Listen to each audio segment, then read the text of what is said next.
জি তোরে আয় কালকে দোয়ান একখান দেবো তুই তো আবার সন্ধ্যাবেলা করে দোয়ান করতে পারো কি দোয়ান কি করতে পারবেন তুই আরে তোর বেড়া গিয়ে 100 টাকা দিচ্ছে তোর 50 টাকার খরচ আছে তুই বেড়ারে কত হিরে দিবি তুই 60 টাকা 60 টাকা কিন্তু শুনতে পারি কত হিরে দিবি 50 টাকা আরে কত হিরে দিবি এটা কর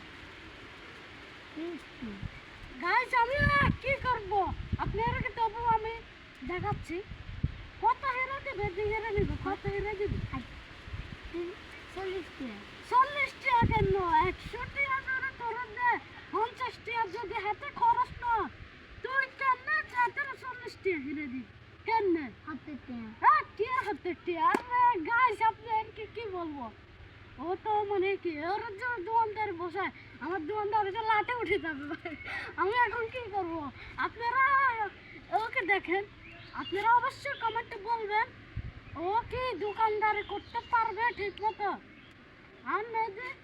হাসান তুই কি তুই কষা কত কত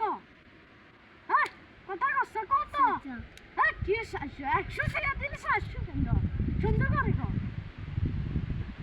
সুন্দর করে গো সুন্দর আর তোরা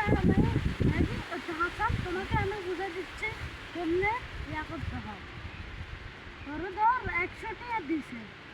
100 টাকা দিলে তোর তো 50 টাকার খরচ নেছে তাহলে তোর হাতেরা 50 টাকা হেরে দিবে ঠিক আছে না কত হেরে দিবে কেমন মনে কত 50 টাকা তবে আপনার ভাইয়ের বাচ্চা দর্শক আজ পর্যন্ত একই দোকানদারি করতে পারবে আমার দোকান যদি করতে পারে তাহলে অবশ্যই আপনি কমেন্টে বলবেন একই দোকানদারি করতে পারবে তুই কি ছিপ ব্যাগেন ধর আই দোকানে মাল তুলছি ধর ছিপ তুলছি ধর 2-3 কাঠন আর বিস্কুট তুলছি 3 কাঠন ধর আরো বিভিন্ন কাঠন তুলছি সানাসুর মানাসুর সব ধর আমি ছিপ বেশি তুলছি তাহলে তুই মানে কি আর দোকান তো খাইবি কি খাবি তুই